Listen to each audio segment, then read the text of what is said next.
Big Audio Media.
Amigas, amigos, buenas noches. Esto es Discos de Interior.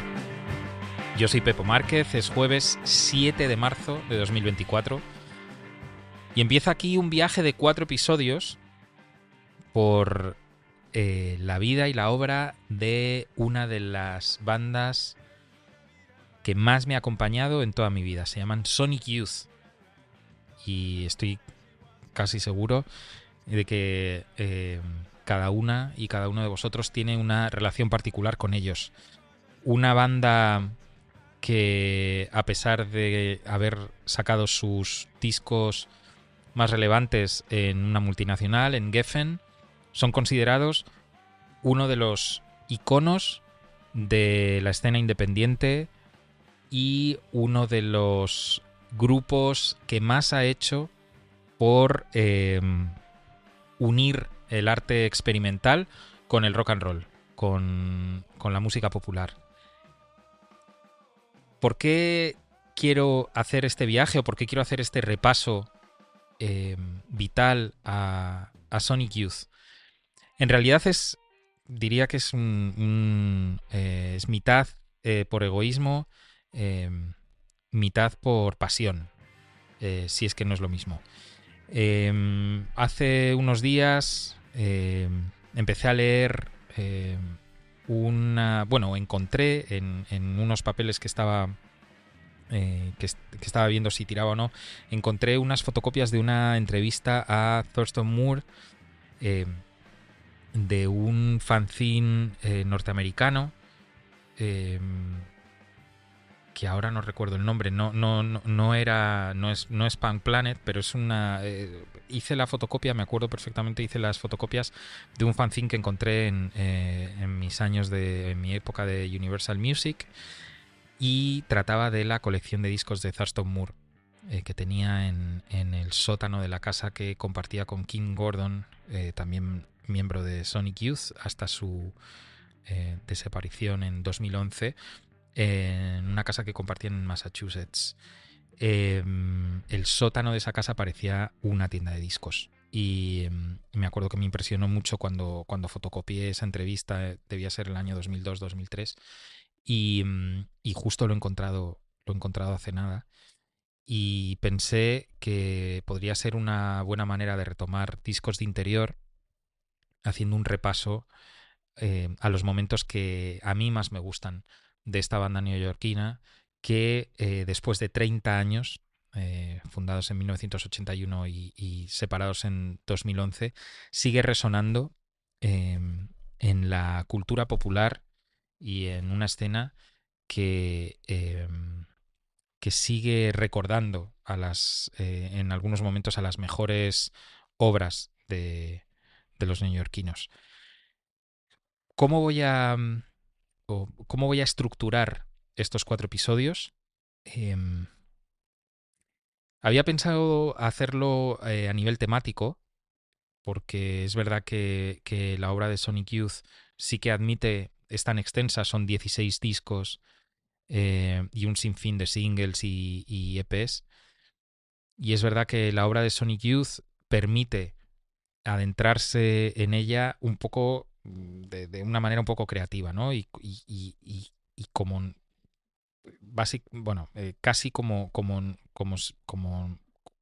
cada uno quiera. Pero creo que tiene mucho más sentido si nos adentramos en ella de manera cronológica, sobre todo para entender la evolución del sonido, y no una evolución forzada, sino una evolución acorde con los tiempos. Sonic Youth nacieron dentro de una escena muy determinada a principios de los 80, 1981, en una localización muy determinada en el sur de Manhattan, en Nueva York, donde bueno, pues la crisis de los 70 había traído el abandono de un montón de espacios, de lofts y de edificios donde, por supuesto, cada vez que eso ocurre, los primeros en ocupar esos espacios que han perdido su valor son los artistas, porque primero porque son los que primero se lo pueden permitir, en el sentido que esos espacios son eh, eh, me sale la palabra en inglés, perdón, affordable, eh, y, y- y, y necesitan espacio para crear. Estamos hablando de Jean-Michel Basquiat, estamos hablando de Glenn Branca, estamos hablando de Swans, con los que Sonic Youth compartían local de ensayo y por eso Swans se los llevan de gira en 1982, la primera gira que hacen por Estados Unidos Sonic Youth. De modo que vamos a estructurar todo esto, vamos a darle sobre todo vamos a anclarlo a la realidad y vamos a ir escuchando a la vez que vamos hablando canciones de Sonic Youth y, por qué no, también de contemporáneos de Sonic Youth, también para entender eh, la importancia de esta banda, porque es un grupo que, a pesar de que estuvieron durante después de la explosión de Nirvana durante los 90, finales de los 80 y principios de los 90, fueron un grupo que participó en el 95, participó en el Lollapalooza, MTV, pinchaba sus vídeos y demás. Son un grupo que han resistido a la crítica de vendidos que tan presente está bueno, pues entre la gente que tiene esperanzas por artistas que luego acaban sirviendo a multinacionales. Y a pesar de que es el caso de Sonic Youth, que pasaron de editar de manera independiente a editar con Geffen, eh, son una de esas pocas excepciones que resisten a esa crítica. Vamos a escuchar la primera canción del primer EP, donde empezó todo, un poco la zona cero de Sonic Youth, eh, que fue puesto a la venta en marzo de 1982. La primera canción se llamaba The Burning Spear, que para las y los que tengáis un poco de contacto con la música reggae, pues efectivamente el nombre está puesto por Burning Spear, por ese artista icónico jamaicano. Y os recomiendo muchísimo su primer disco. Vamos a escuchar The Burning Spear y no sé, igual luego a lo mejor pongo algo del original Burning Spear.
Esta era la primera canción del primer EP de Sonic Youth, de nombre homónimo, que se editó en marzo de 1982 en Neutral Records.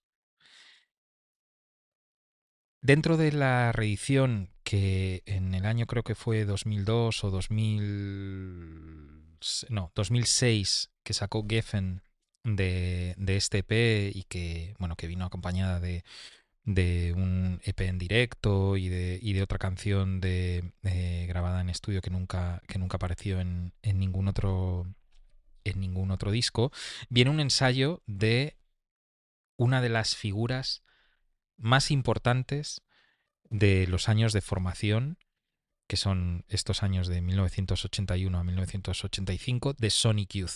Estoy hablando de Glenn Branca. Glenn Branca es un compositor, un músico compositor, bueno, fue, porque murió en 2018, un compositor norteamericano, estadounidense, nacido en el 48 y muerto en Nueva York en el 2018. Un ensayo del maestro hacia sus alumnos. ¿Por qué digo esto? Glenn Branca, a finales de los 70, se instala en Nueva York en 1976 y empieza a experimentar con la escena que se encuentra, con la escena que había en ese momento, en esa época en Nueva York. Entre los jovencitos que acompañaban a Branca estaban Lee Ranaldo y Thurston Moore, miembros originales y fundadores de Sonic Youth. También estaban músicos de Swans y Paige Hamilton, cantante de Helmet. No sé si conocéis a Helmet, pero Helmet luego se convirtieron en uno de los grupos de post-hardcore más importantes surgidos en Nueva York junto con Quicksand. Por cierto que una butad es que yo compré una entrada para ese mítico concierto de Marilyn Manson en la Riviera de Madrid en 1997 porque los teloneaban Helmet. Entonces me vi a Helmet y me piré cuando empezaba Marilyn Manson. Y el pibe de la puerta de la Riviera me dijo, si te vas no vuelves a entrar. Y le dije, no quiero volver a entrar. Y me dice, ¿para qué has pagado la entrada? Y le digo, para ver al grupo telonero. Y el pibe, o sea, se me quedó mirando con una cara de, bueno, de confusión. Me fui como un gato que caza una rata, con la cola. Bueno, esto es una metáfora un poco rara, pero bueno, ya sabéis a lo que me refiero. El caso es que Glenn Branca escribe un pequeño ensayo en esta reedición de 2016 del primer EP de Sonic Youth que contextualiza muy bien lo que estaba pasando en esa época en Nueva York, para entender también la magnitud de lo transgresor que era este sonido en Nueva York, porque es verdad que ahora, con los oídos de ahora, nosotros podemos encontrar fácilmente una conexión entre esta canción y cualquier canción casi de Joy Division. Pero en realidad, detrás de esto no había una intención de sonar a Joy Division, sino un poco una intención de alejarse de la escena disco, que era lo que dominaba la escena nocturna neoyorquina a principios de los años 80. Estamos hablando de grupos como Bush Tetras, Liquid Liquids o ESG, ese gran grupo que luego llegaron a venir a un Primavera Sound y las vimos y flipamos, a pesar de que llevaban mucho tiempo sin tocar juntas. De modo que Sonic Youth son un poco ese link entre el punk más visceral y la experimentación más cerebral de la escena neoyorquina. La escena neoyorquina, además, que estaba íntimamente conectada con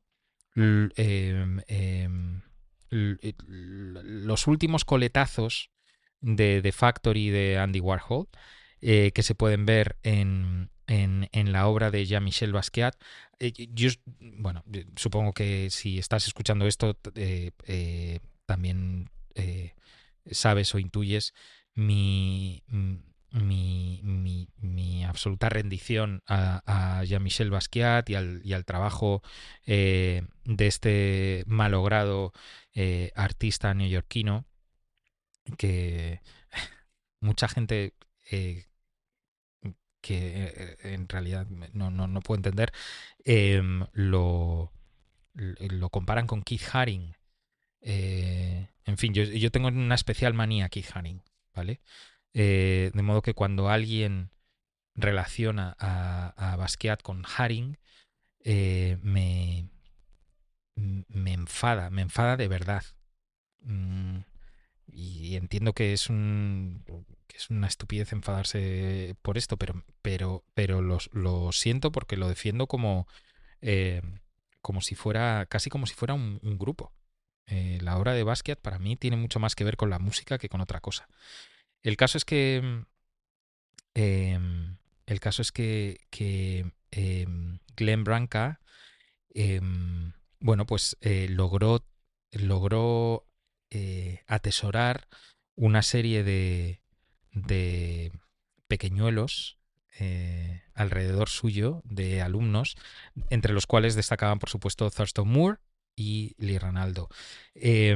Por aquel entonces, Kim Gordon ya estaba en la foto y el batería original del grupo era bueno, luego se convirtió en actor, era Richard Edson y era un tipo que también merodeaba por la escena de los lofts del sur de Manhattan, donde, bueno, pues había jornadas de puertas abiertas todos los días, donde había bandas tocando en directo gratis, donde había comediantes, donde había recitales de poesía improvisada y demás.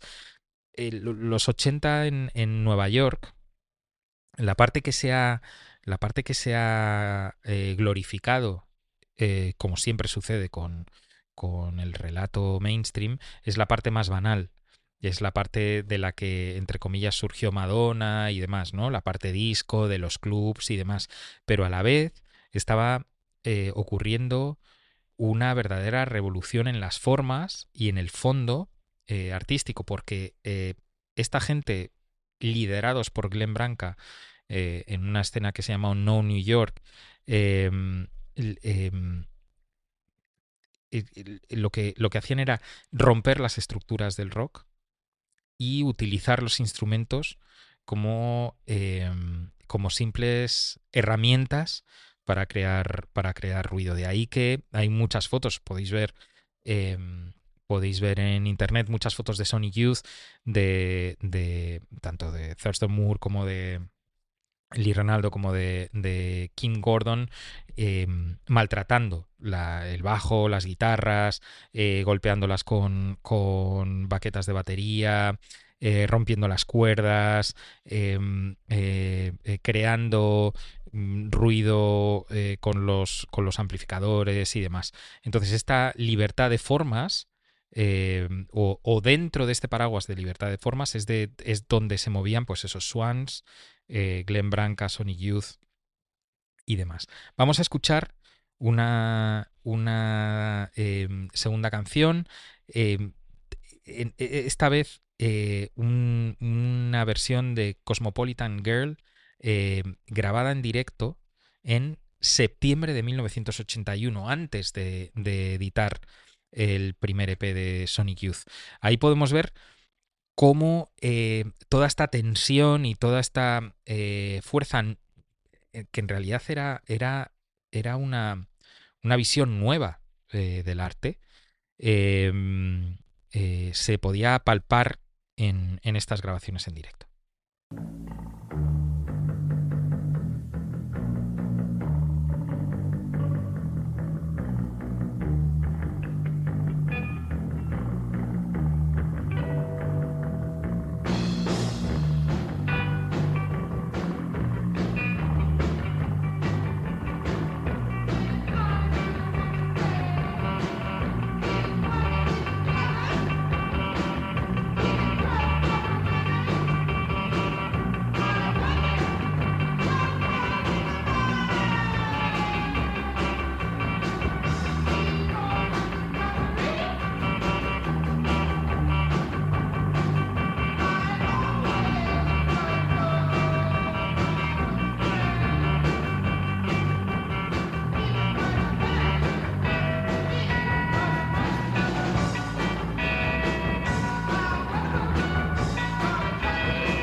por los aplausos podemos ver que no había tampoco mucha gente en ese concierto. Parecía un concierto de mi grupo.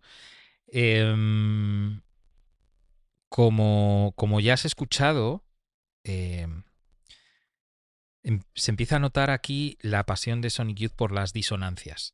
Esto es una herencia directa de Glenn Branca, que, como dije, músico y experimentador no era por otra cosa que porque utilizaba afinaciones alternativas en las guitarras. Y Sonic Youth es un grupo que hasta su separación, o sea, hasta el último día, han utilizado afinaciones alternativas en sus guitarras.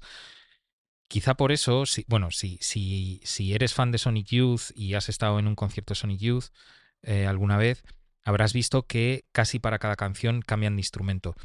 No es porque les gustase mostrar eh, su colección de guitarras, es porque para cada canción utilizaban una afinación diferente. Las afinaciones además podían ser, bueno, afinaciones abiertas, afinaciones estándar o afinaciones inventadas, creativas. Eh, bueno, no creo no creo que tenga mucho sentido hablar de esto aquí, pero la guitarra es un instrumento que no es un instrumento de precisión, de modo que la gente o los artistas que utilizando la guitarra quieren llegar a otros lugares diferentes a los que se llega con una afinación estándar, con una afinación de mi, la, re, sol, si, mi, que son las seis notas de las seis cuerdas tocadas al aire, empezando por la más, entre comillas, la más gorda hasta la más fina, mi, la, re, sol, si, mi, varían eh, esas afinaciones al aire para crear otro tipo de acordes, ¿vale? Y Sonic Youth en eso fueron constantes y además siempre estuvieron experimentando con las afinaciones.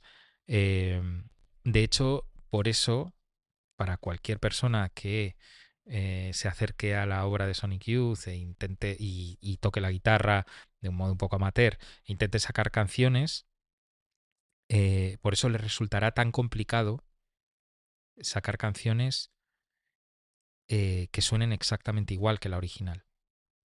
Eso no es porque toques mal la guitarra, ni porque ellos la toquen muy bien, que en realidad no eran, eh, tanto Lee como Kim como Thurston, no eran virtuosos.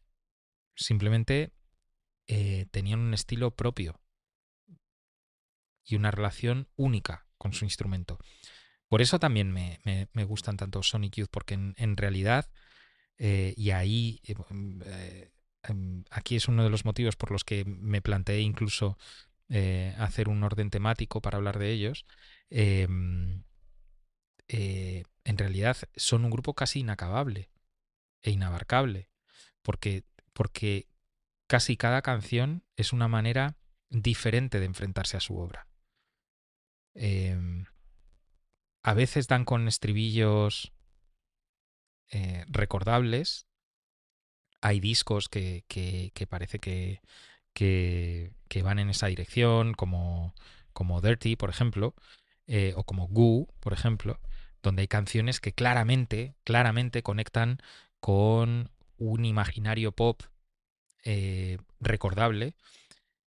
Y sin embargo, en esos mismos discos hay también piezas muy largas, de más de 6 7 minutos, de experimentación, donde no hay una melodía clara, donde no hay un estribillo, donde no hay una forma, ¿no?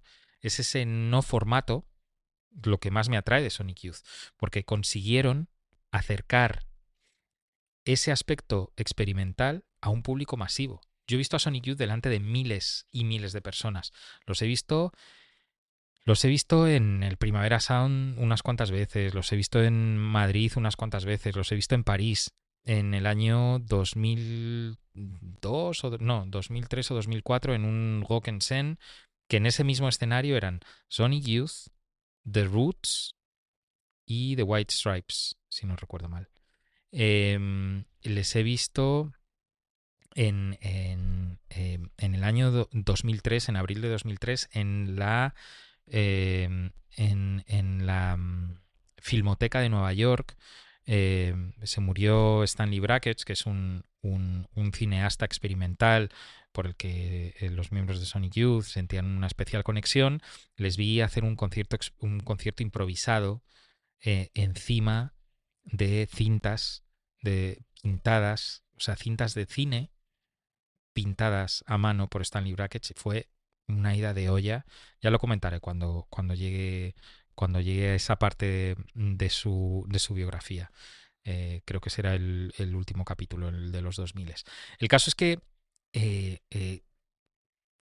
empezando o desde una forma post-punk, una respuesta a todo ese mainstream de la época, estamos asistiendo a la formación de una banda que tenía casi como leitmotiv ir siempre a la contra.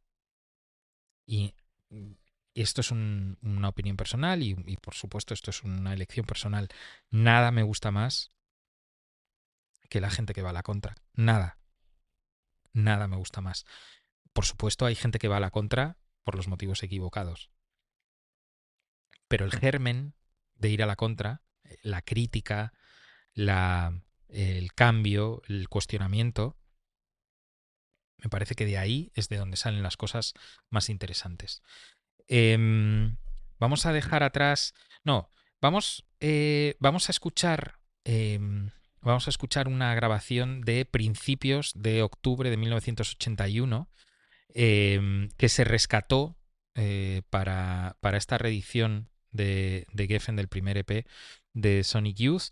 La canción se llama Where the Red Fern Grows y suena así.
Ahí está. Where the Red Fern Grows. Una demo eh, grabada en octubre de 1981. ¿Qué hacías tú en 1981? ¿Ah? Si es que hacías algo. Yo en 1981 tenía 3 años. Ahora puedes calcular más o menos.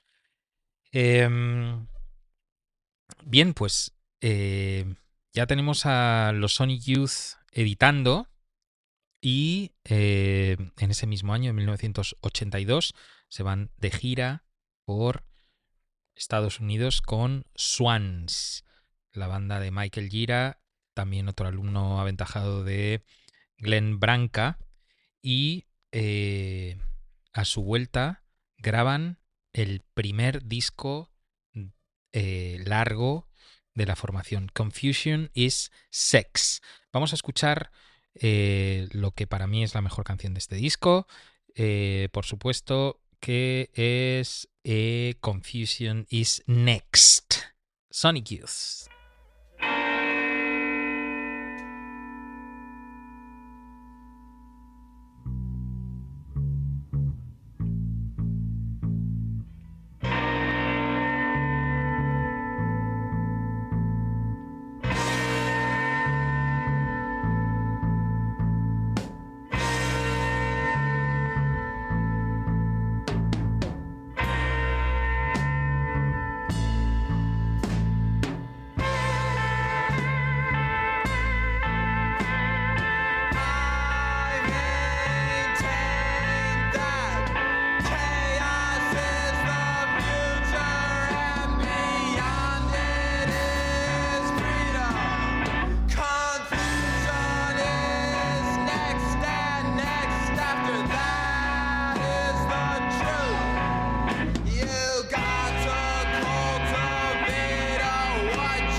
Esto era Confusion is Next, una canción de Confusion is Sex, el primer disco largo de 1983 de Sonic Youth.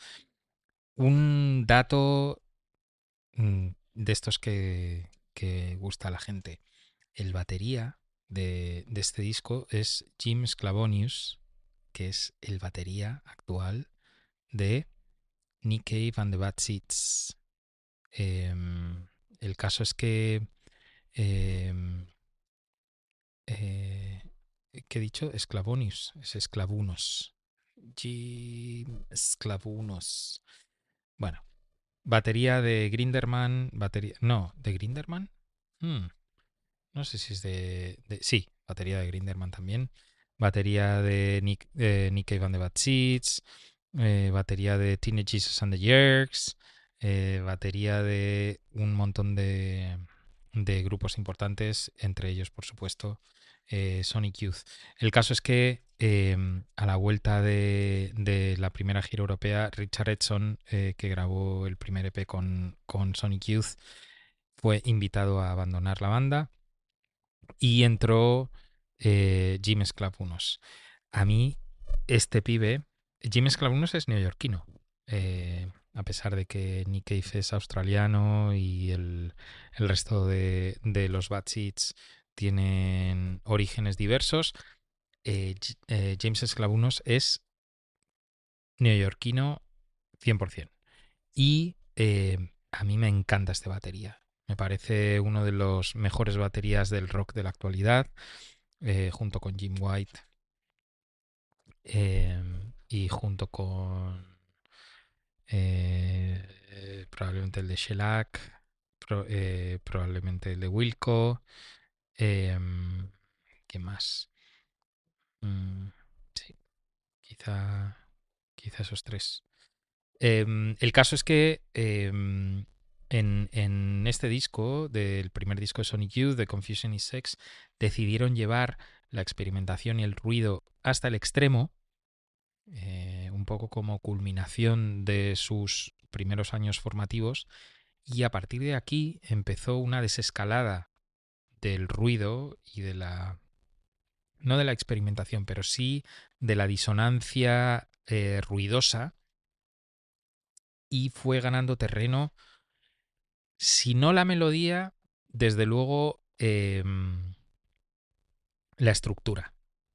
Aquí hemos podido ver que, bueno, que es una canción completamente desestructurada, y a partir de aquí, con la entrada de Jim Sclavunos y con un poco con ese objetivo de empezar a encontrar su propia personalidad, tanto Thurston Moore como Kim Gordon como Lee Ranaldo eh, empezaron a invertir tiempo en la melodía.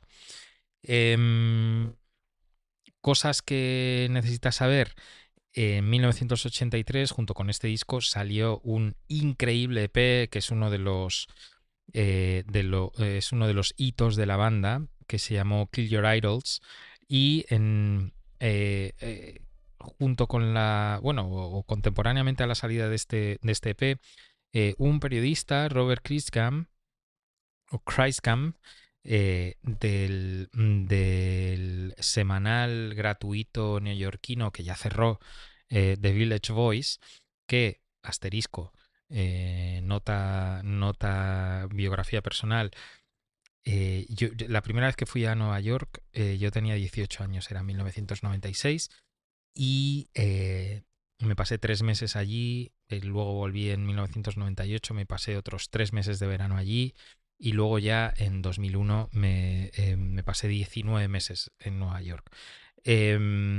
Durante todo este tiempo, The Village Voice fue la guía en la que, a la que yo consultaba y en la que me basaba para ir a conciertos, leer libros y entender un poco la vida que sucedía en Nueva York. El caso es que en un artículo de 1983, Robert Kreisgan llamó a la escena, bueno, o se inventó un poco, porque esto siempre es un tema de periodistas, ¿no? Tanto lo de los estilos como lo de las escenas.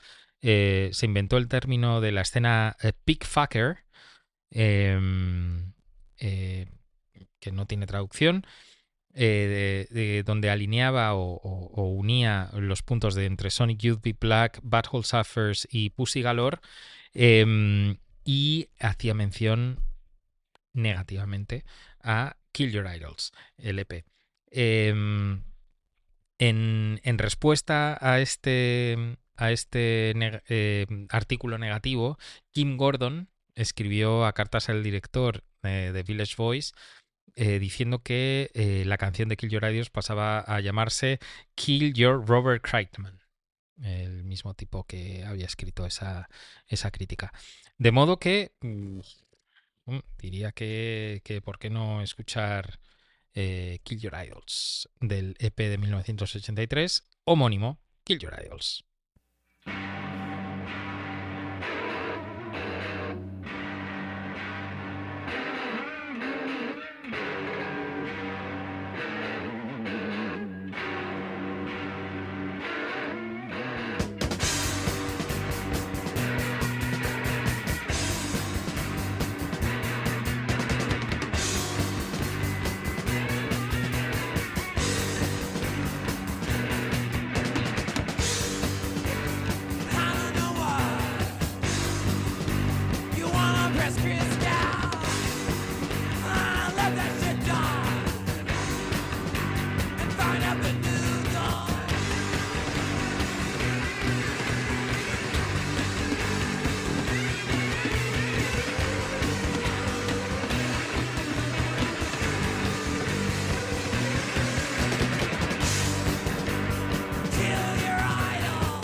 Aquí está este Kill Your Idols de Sonic Youth.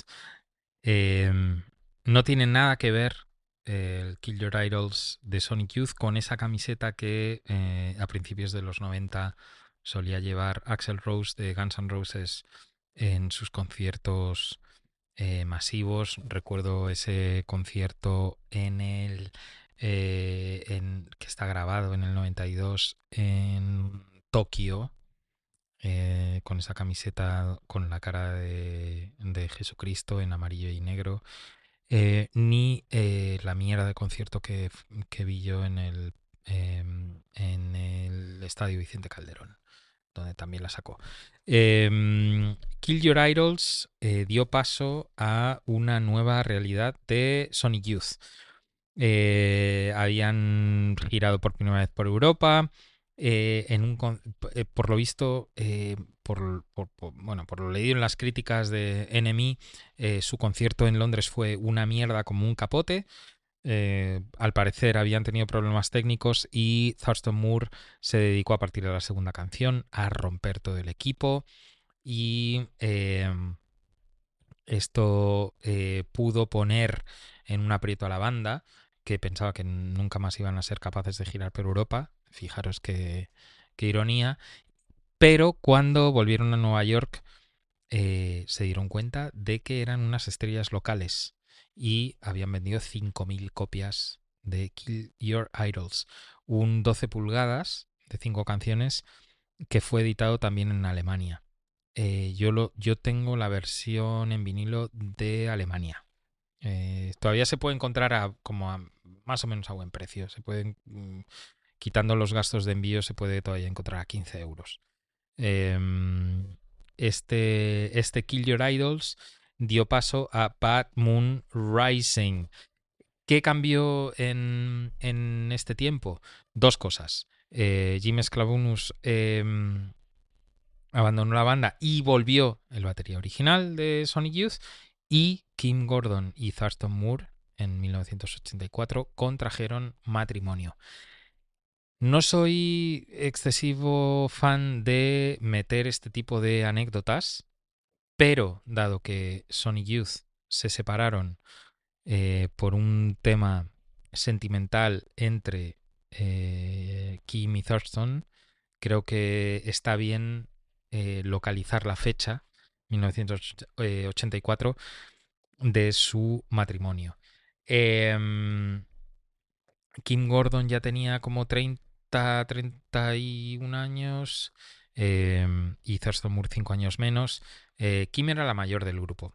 Kim tiene ahora mismo tiene 70 años. O sea, mi madre tiene 72 años. En mi cabeza mi madre tiene como 100 años más que Kim Gordon, más o menos. Es increíble cómo juega en el arte, como el papel que tiene la edad. Para mí es súper importante y me fijo un montón. eh, Me fijo en la edad que tenía Bruce Springsteen cuando grabó Born to Run. Me fijo en la edad que tenían Arctic Monkeys cuando empezaron a tocar. Me fijo en la edad de Robert Smith cuando grabó 17 Seconds. Me fijo en esas cosas. Me fijo en esas cosas porque resulta que en España, como está de moda tocar y como se forman bandas por los motivos equivocados, pues hay grupos que empiezan a tocar cuyo miembro más joven tiene 42 años. Y claro, bueno, pues te tienes que tapar un poco y no reírte delante de ellos porque es verdad que está bien tocar, pero obviamente, bueno, pues en fin. Yo, que conste en esta grabación, el primer concierto que di con mi primera banda, yo tenía 14 años. 14 años. 14 años y ya tenía una pedalera y una guitarra eléctrica con un puente flotante. Y nada, o sea, una combinación de estos dos elementos nunca sale bien. El caso es que en 1984 se edita Bad Moon Rising, el segundo disco de Sonic Youth, con ese espantapájaros con cabeza de con cabeza de Pumpkin de ¿cómo es?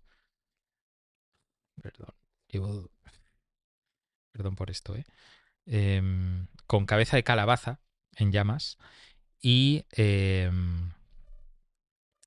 entre todas las canciones destaca el primer hit de verdad de la banda, que es Death Valley 69, una canción escrita eh, basándose en la historia de Charles Manson y su secta, y donde participa Lydia Lunch a las voces.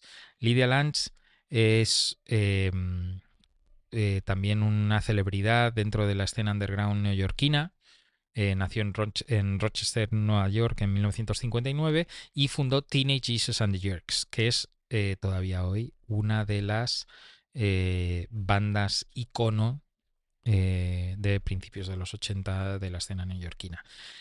Amiga de Alan Vega y Martin Rev. Fue una de las presentes siempre en las sesiones del Max Kansas City. A nivel personal y un poco anecdótico gratuito, diré dos cosas. Yo he estado en conciertos en el Max Kansas City. No sé si sigue abierto, supongo que no, porque estaba en Astor Place, en una zona de Manhattan que se ha revalorizado muchísimo, al lado de St. Mark's Place. Y estuve en un par de conciertos, de hecho, en un concierto horrible de Brothers Keeper y en otro concierto que apuñalaron a un pibe en 1996. Yo tenía 18 años y me escondí como una rata debajo de la pila del baño del Max Kansas City. Años más tarde, y esto sí que es un poco justicia poética, con The Secret Society teloneamos a Lydia Lunch en un concierto al aire libre en Gabá, junto a otras bandas. Vamos a escuchar Death Valley 69 y diría que, por lo que estoy viendo aquí, estamos ya a punto de cumplir la hora de programa y me voy a despedir. Así que os dejo con Death Valley 69 y os emplazo a escuchar el siguiente episodio de estos 4 episodios repasando la carrera de Sonic Youth. Muchísimas gracias por escuchar. Es un placer volver a hacer discos de interior. Nos vemos en la próxima.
Big Audio Media.